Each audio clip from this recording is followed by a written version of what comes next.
ya se encuentra con nosotros. Le agradecemos como siempre la amabilidad que tiene aquí en su casa a don Jorge Luis Montero, docente en la Universidad del Pacífico, es viceministro de Minas, conductor del programa Integrando Perú. Qué gusto saludarlo, buen día, muy amable. Don José Hernández, buenos días, muchas gracias, a sus órdenes. Naturalmente vamos a conversar sobre un tema de interés, ¿no? Lo que está ocurriendo en Petroperú a propósito de este comunicado del directorio de la empresa estatal, donde advierte que en las condiciones actuales la empresa es insostenible, ¿no? Pero además hacen, me parece, una compilación de cuáles han sido las razones por las que se ha llegado a esta situación. Comencemos por eso, porque ellos dicen que hubo mucha injerencia política y sindical que ha llevado a que la empresa se aleje de un manejo eficiente. Segundo, dicen que el tema de falta de transparencia, ¿no? De un buen gobierno corporativo, la construcción de una nueva refinería en Talara, que habiendo costado el doble de lo presupuestado, tendrá un largo proceso para estabilizarse, ¿no? Y hay un sobreendeudamiento. Esta es la situación que está en este momento Petroperú. Este es el informe del directorio de Oliver Stark, ¿Ya? que me parece que es un paso decisivo en la transparencia de la gestión de Petroperú. Venimos de gestiones opacas y lo que necesita Petroperú es transparencia y comunicar que está enfermo, que es una empresa que está enferma, que está gravemente enferma y que requiere del apoyo del Estado, del Ejecutivo y de los poderes que gobiernan este país para salir adelante y recuperarse. ¿Por qué? Porque Petroperú tiene entre manos un buen negocio. Si fuera un negocio, que no está en marcha, que no tiene un mercado desarrollado, que no despierta un interés, que es un producto estacionario, etcétera, etcétera, yo dudaría. Pero Petroperú tiene entre manos un negocio de categoría mundial, gigantesco y además creciente, porque las demandas de energía, si usted quiere caracterizar al ser humano, al Homo sapiens, en los últimos 7 millones de años, aunque el Homo sapiens tiene 400.000, digamos a los prehomínidos y todo lo que nos ha llevado hasta ahora, el indicador es el consumo per cápita de energía. La evolución del ser humano se caracteriza principalísimamente por el consumo per cápita de energía. Y eso va para arriba. Tiene usted las 3/4 partes del planeta Tierra en mala situación. Y todos queremos desarrollar los países pobres para no tener problemas. Pues muy bien, eso significa más energía. Y en el caso de Petroperú, también el mismo comunicado refiere que, tomando en cuenta la situación, el gobierno ya tiene una propuesta. Y han planteado 3 momentos, 3 escenarios, ¿no? Uno de ellos, una salida, dice que podría optar es continuar inyectando capital a la empresa. Un segundo escenario es que se acepte la quiebra y liquidación de Petroperú con obligaciones legales y financieras. Y un tercero opción es que el directorio se está buscando decidirse por una reestructuración profunda. ¿Qué salida le podemos encontrar a Petroperú? Mire, la salida existe, pero todo comienza con la reafirmación del Ejecutivo de hacer lo que sea necesario para que de una manera inteligente, pragmática y profesional Petroperú se reflote.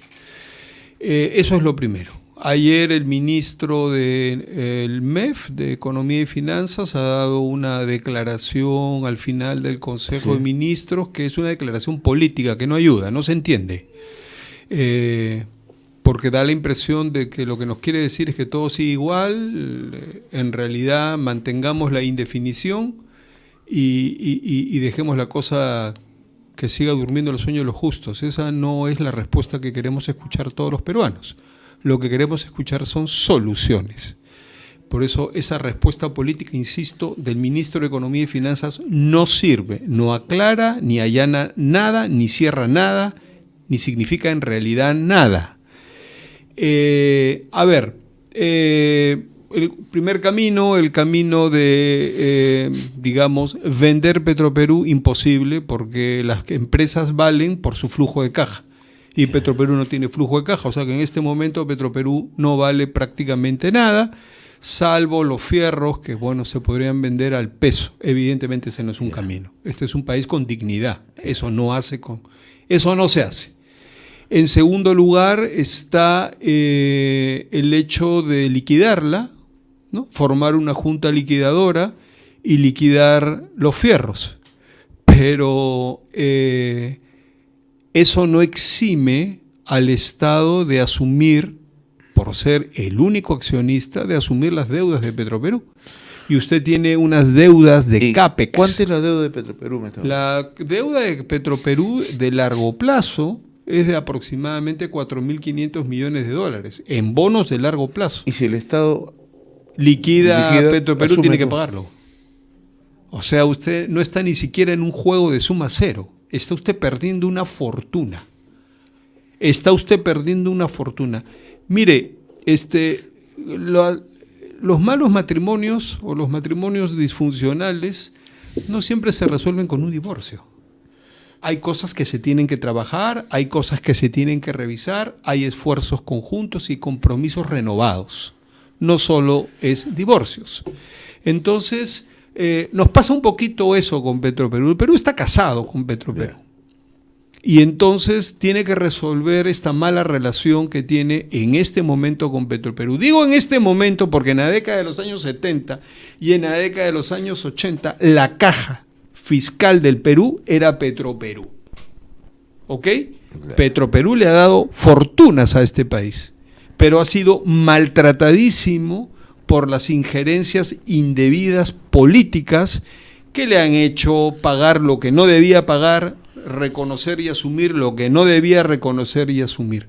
Entonces, el primer acto que deberíamos concretar hoy es darle el apoyo al directorio de Oliver Stark para que gobierne esta transformación de Petroperú de una manera técnica, y lo son. Son técnicos, empresarios y son personas muy pragmáticas. Darle el apoyo para que sigan adelante en esta reestructuración de Petroperú, con el apoyo, probablemente, con el auxilio, la intervención de un reestructurador internacional de prestigio, que eso da mucha garantía. Pero eso requiere dinero. Por supuesto que sí. ¿Cuánto requiere al momento? Mire, lo que necesita Petroperú en este momento es OPEX, es financiar su OPEX de corto plazo. Esto podría alcanzar alrededor de 1.300 millones, esto podría ser alrededor de 1.300 millones de dólares, pero esto no es un fondo perdido. En el segundo ciclo, ese dinero ya se hace sustentable o autofinanciado. Pero sí hay que inyectar ese dinero para que Petroperú tenga el OPEX para importar el petróleo que va a transformar en productos de mayor valor y para asumir sus obligaciones, entre otras las laborales, sobre temas sobre el cual también se debe intervenir. Petroperú tiene alrededor de 3.000 empleados en este momento y no requiere tantos. Entonces se necesita también un capital para generar incentivos laborales de mercado para que estas personas de buen agrado se retiren y liberen a Petroperú de una carga laboral innecesaria, improductiva y redundante. ¿Y a dónde apuntaría esta reestructuración? Porque esto es importante que la opinión pública lo conozca. El directorio plantea una reestructuración, se requiere dinero, pero ¿hacia dónde apunta esto?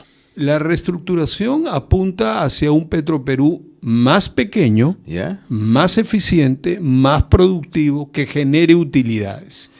Y Petroperú, por ejemplo, en el año 1994, cuando se privatizó, Petroperú tenía 27 negocios y esos 27 negocios se reducen a 7.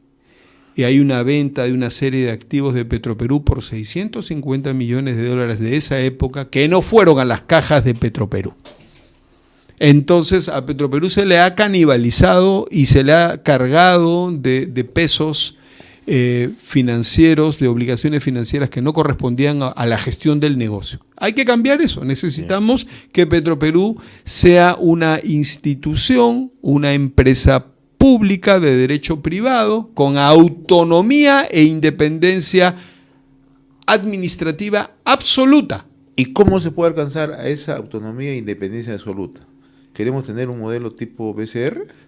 Quisiéramos y necesitamos un modelo, sí, es otra cosa en realidad el BCR, pero sí, un modelo que respete autonomía e independencia. Y si hay que blindarlo en la ley, blindemos en la ley, para que los gobiernos de turno no tengan la tentación de poner a sus clientes políticos en cargos rimbombantes en Petroperú, no tengan la tentación de decirle a Petroperú, paga el arbitraje internacional de la Belco que por $600 millones y se lo pase libremente, no obliguen a Petroperú a no recuperar el IGB en Selva, no obligue, etcétera, etcétera. Una serie de barbaridades que se han cometido con esta empresa, que no es ineficiente. ¿Y por qué no se informó? La gestión política es ineficiente en este país, pero la empresa Petroperú es una empresa que tiene un excelente negocio entre manos. Ahora, el presidente del directorio decía que presentaron a ellos las propuestas, pero hace 90 días el gobierno simplemente no ha tenido la posibilidad de resolverlas, o en todo caso no quiere resolverlas. Parece que no, parece que el ministro ha sido muy claro ayer en no decirnos nada, en realidad. Y eso es preocupante, porque eso no es lo que esperamos. Esperamos una solución inteligente y si hay que hacer algunas inversiones adicionales que se van a recuperar, porque es un OPEX, se hacen. El Perú tiene los recursos y lo puede hacer. El próximo año va a haber una caja fiscal muy interesante porque las empresas mineras van a tributar de manera excepcional. Ese es un tema central, porque hemos escuchado a algunos analistas, a algunos observadores que detallan que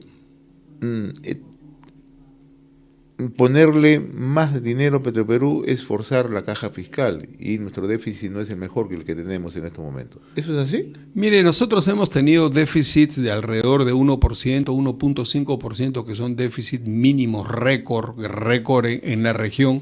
Ahora estamos en 2.5%, que no le asusta a nadie. La mayoría de los países en América Latina están muy por encima de eso. Entonces nosotros sí tenemos tenemos una coyuntura de déficit fiscal que este año sí significa un pequeño incremento, nada maligno y preocupante en realidad, y el próximo año se va a corregir con los ingresos mineros, felizmente. ¿Y por qué las calificadoras nos colocan en estos momentos en una situación a veces nada positiva?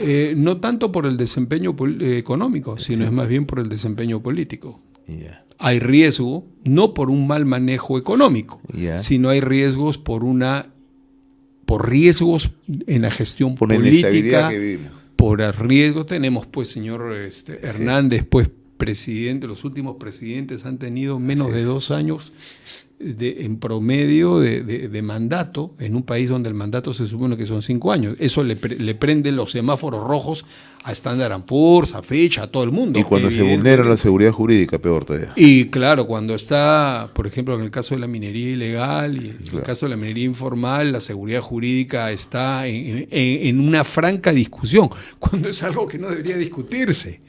Tenemos 200 años de independencia y seguimos discutiendo la seguridad jurídica. Ahora, estamos dialogando con Jorge Luis Montero, docente de la Universidad del Pacífico, viceministro de Minas, conductor del programa Integrando Perú, sobre el tema central que forma parte en este momento del debate nacional, ¿no? El tema de Petroperú, ¿no? Miremos 2 escenarios. Un primer escenario, que el gobierno se haga a un costado y diga, bueno, yo no asumo este problema. ¿Cómo quedaría Petroperú? En muy mala posición. Sería prácticamente abandonaríamos de la peor manera a nuestra empresa emblemática que le ha dado tantos beneficios al país desde 1968 y por razones ajenas a la empresa. Y eso no es lo que le conviene al Perú, ni eso es lo que quieren los peruanos. El Perú lo que necesita es poner en valor sus recursos. No se olvide usted que Petroperú tiene un rol subsidiario. Un rol subsidiario que es fundamental y que debe ser bancado, financiado con las propias utilidades de Petroperú cuando las tenga. Ese rol subsidiario no lo va a asumir la empresa privada, porque la empresa privada no está para asumir roles subsidiarios. La empresa privada está para hacer negocios. Entonces, no está para eso. Y lo que haría la empresa privada es subirle la tarifa, subir las tarifas del petróleo en Lima para subsidiar Iquitos, por decirlo de alguna manera. Y eso tampoco es la idea. Claro. La idea es que el rol subsidiario de Petroperú lo cumpla y lo pague Petroperú de sus utilidades. Eso es por un lado. Y por otro lado, también quiero recordarle, aprovechando que usted me habla de este tema, que el tema de Petroperú no acaba solamente en la refinería de Talara, que es donde debería ir, la gente a trabajar. De repente este hermoso edificio San Isidro se puede vender. Y mandamos a la gente, cuando se haga la reestructuración laboral, mandamos a la gente a trabajar a Talara, que es donde está el negocio. Sino también tenemos que pensar en el oleoducto norperuano. El oleoducto norperuano hay que hacerle un revamping, como se dice en el sector, en el subsector, una especie de overhaul, una especie de mantenimiento general y mejorar su conexión con los campos. Talara está diseñada para procesar los crudos pesados de la selva. Pero si no tenemos el tubo que funcione y que esté debidamente conectado con los campos, entonces estamos haciendo todavía un trabajo inconcluso. Si el Perú quiere estar en las grandes ligas, tiene que hacer sus inversiones, como cualquier país del mundo. El segundo escenario, que el gobierno decida que es necesario brindarle este apoyo económico para la reestructuración. En buena hora. ¿En qué tiempo se podría reestructurar Petroperú? ¿Y qué pasos se tienen que hacer para una reestructuración real de Petroperú? Mire, a ver. ¿Lo hace el directorio o tendríamos que apelar a expertos internacionales que vengan a ayudarnos a hacer? No, necesitamos un reestructurador internacional solvente para que le dé ese peso al trabajo de cara a la banca internacional. Evidentemente da mucho más seguridad y reduce el riesgo cuando usted tiene un reestructurador internacional competente en el tema y con experiencia internacional. Eso tenemos que encontrarlo y pagarlo, porque eso nos ayuda grandemente. ¿Y eso qué significa? Que lo que diga el reestructurador hay que cumplirlo para efectos de... Eso significa que el reestructurador nos va a marcar la hoja de ruta y le va a dar las señales a la banca internacional y a las organizaciones que nos califican los riesgos, va a dar las señales de que, oye, esto está caminando por donde debe caminar y ya está. Ahora, Petroperú puede estar en azul ahora que la planta de Flexicooking está funcionando nuevamente, le hicieron reparaciones menores, le hicieron algunas mejoras y ahora la planta está funcionando y es capaz de procesar 95.000 barriles diarios de crudo pesado y transformarlo en diésel, en combustibles livianos y caros. Con esta planta de Flexicooking en funcionamiento nuevamente, Petroperú podría estar arrojando resultados en azul en el año 27. Y eso nos va a ayudar tremendamente. Entonces, para reestructurarnos tenemos 2 años. Yo creo que en los próximos 2 años Petroperú debe estar completamente reestructurado, adecuadamente reestructurado, para recibir un año 2027 con resultados financieros en azul. ¿Hay algún modelo internacional que de una otra manera puede servirnos como una mirada para lo que puede hacer? Hay 8 refinerías a nivel mundial que tienen plantas tipo Flexicooking, que es una tecnología de la Exxon, internacional, norteamericana. Hay 8 plantas en el mundo, o un poco más, que tienen este tipo de tecnologías de punta, y que todas están de alguna manera bancadas internacionalmente siguiendo distintas estrategias y distintos modelos. Ahí tenemos nuestro benchmark. Colombia tiene una planta de procesamiento de crudos de 150.000 nuevecita, de 150.000 barriles diarios. La peruana es de 95.000. Esa planta a los colombianos les costó 8.000 millones de dólares. ¿Ah? Estamos en precios de mercado, así cuestan estas cosas. Entonces, ahí tenemos varios benchmarks internacionales, empezando por los colombianos, que podríamos mirar con atención. Este directorio, el directorio Stark, tiene esa capacidad de analizar y de entender cómo se han reestructurado las deudas, cómo se han estructurado los préstamos en estos 8 ejemplos o más internacionales. Son empresas, los saudíes están en eso, los colombianos están en eso, los mexicanos están en eso. Venezuela debería estar en eso, pero lamentablemente la situación en la que se encuentra está en nada. Sí. Entonces, ya está. Y Emiratos Árabes, en fin, hay muchos ejemplos, en el África también. Entonces hay de dónde mirar y de dónde inspirarse para hacer un modelo de refinanciamiento de deuda y de captura de capitales que, en mi opinión, debería pasar en el mediano plazo por un listado en bolsa. A Petroperú le conviene prepararse para listar en bolsa, que es un enorme esfuerzo. Uno piensa que listar en bolsa es llamar por teléfono, lísteme en bolsa. Así no es. Se requiere una enorme transparencia, hay una serie de barreras y de vallas altísimas para poder listar en bolsa. Perfecto.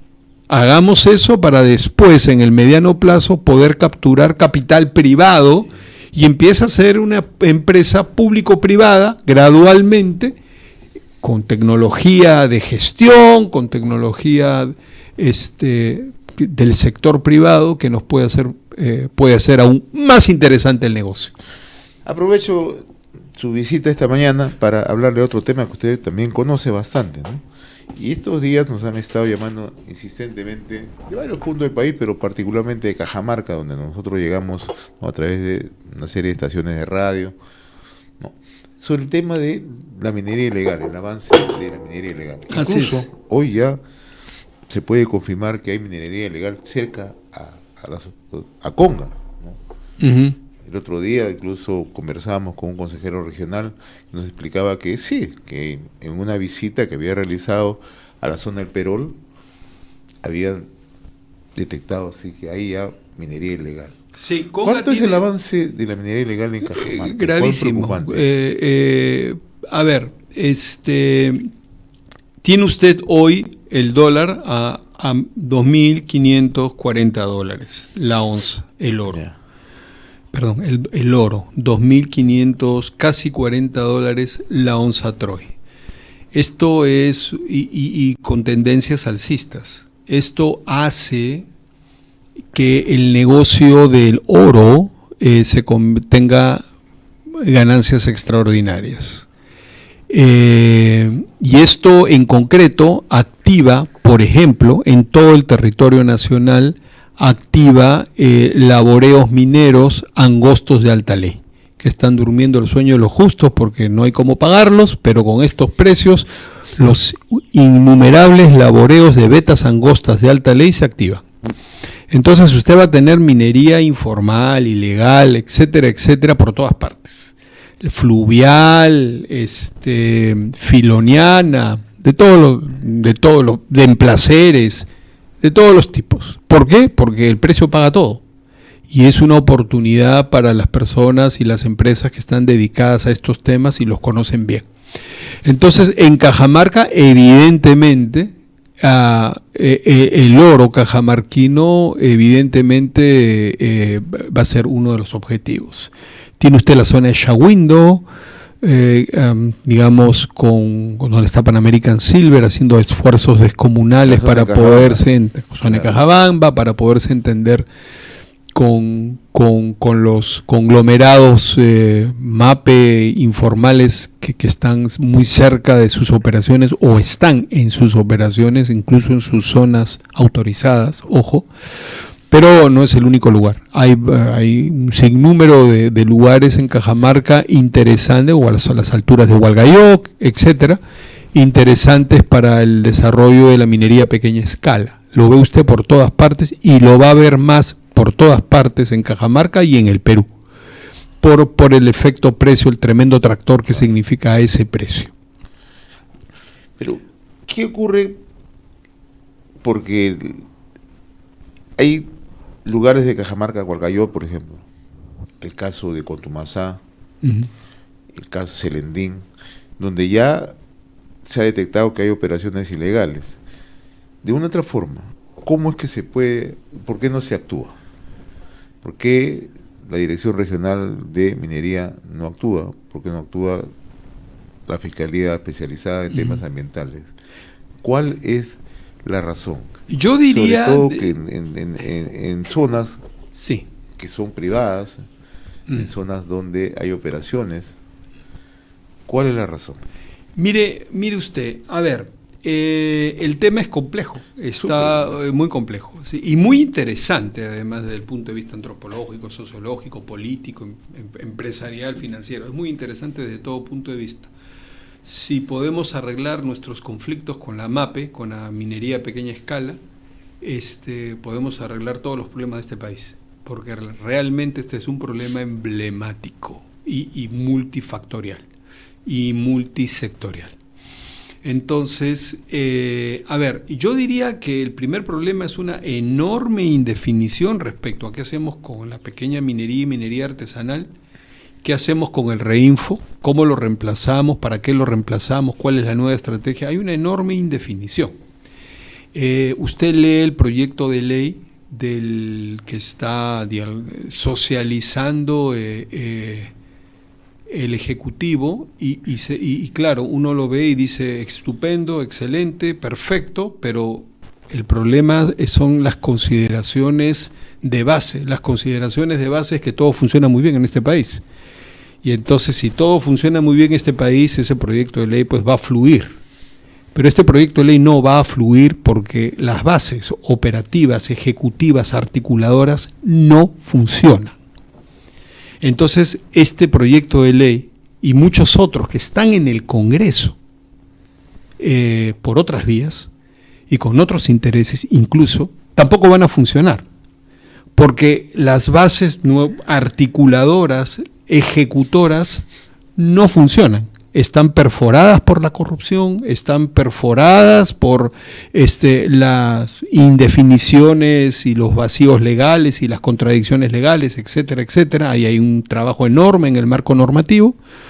Hay un problema concreto de financiamiento para las direcciones regionales de energía y minas, que son las encargadas de esta operación, de esta gestión de la pequeña minería y minería artesanal. Tienen presupuestos exiguos, no pueden contratar el personal que necesitan y el resultado final es que tiene usted que los expedientes se acumulan en los escritorios de las direcciones regionales y no se pueden impulsar y no se pueden resolver porque o no hay el personal o el personal que han contratado por el sueldo que pagan no funciona.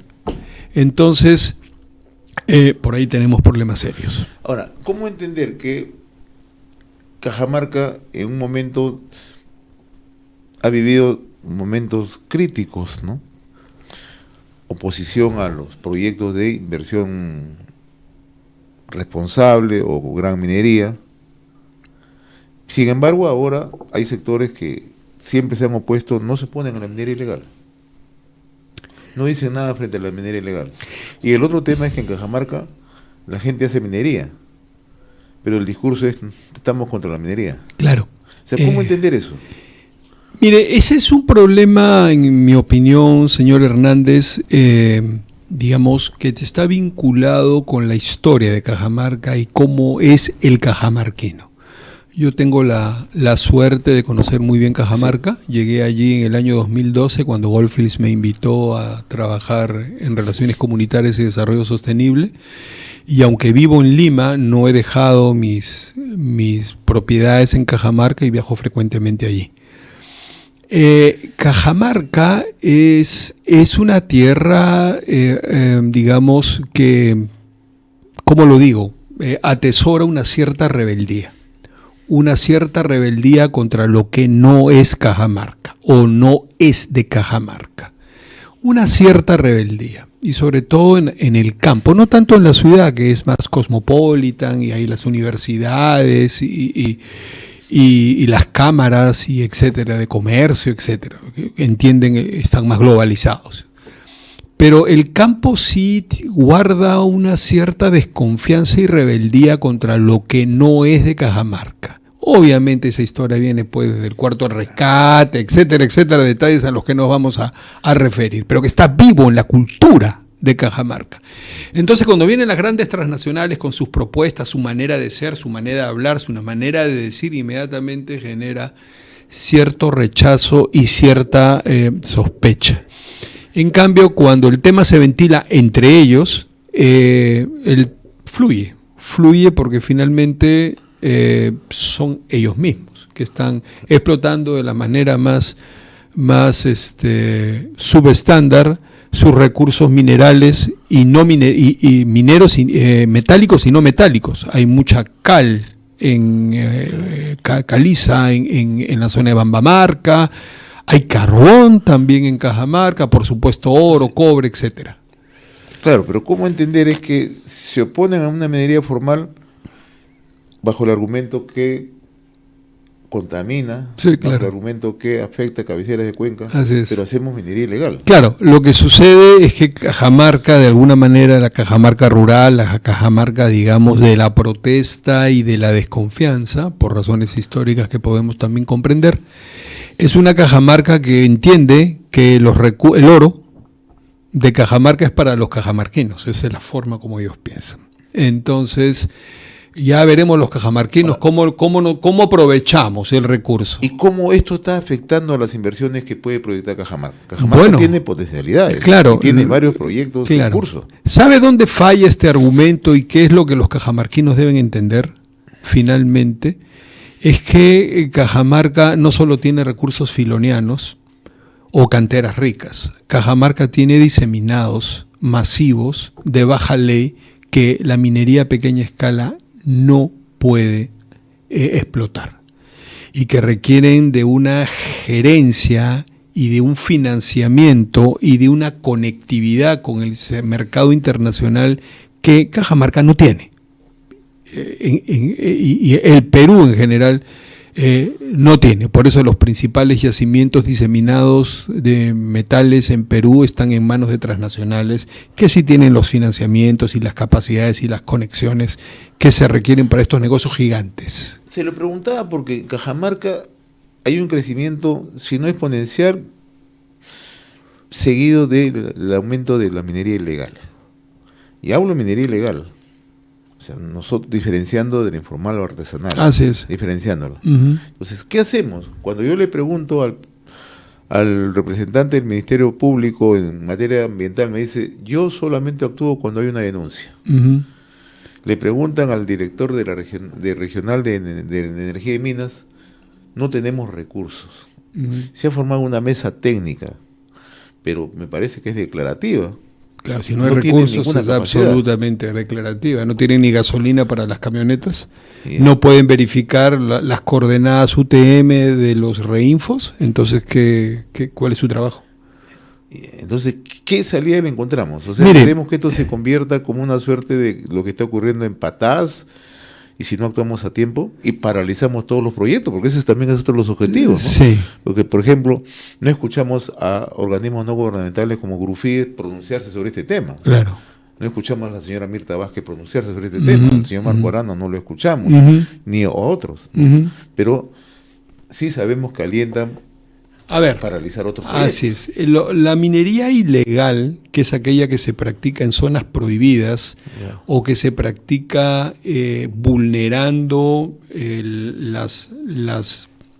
la reglamentación vigente sobre el tipo de maquinaria, el tamaño y la tecnología extractiva, etcétera, etcétera, esa minería ilegal tiene que ser erradicada. La minería ilegal no está gestionada ni por las direcciones regionales ni por el ministerio. Es un delito y debe ser erradicado ipso facto, sumarísimamente. ¿Por qué no se hace? Porque hay trabas hay vacíos legales en el Código Penal, hay corrupción, que que podemos entender fácilmente. Entonces, ese es el problema. La minería informal es otra cosa. La minería informal sí opera en territorios donde la minería, la actividad minera está permitida, pero lo hace al margen de la ley, no se ha registrado, no ha dicho aquí estoy, no tiene un reinfo que lo valide, y entonces esa es la minería informal. Y la minería informal en vías de formalización es la que tiene reinfo, y reinfo vigente.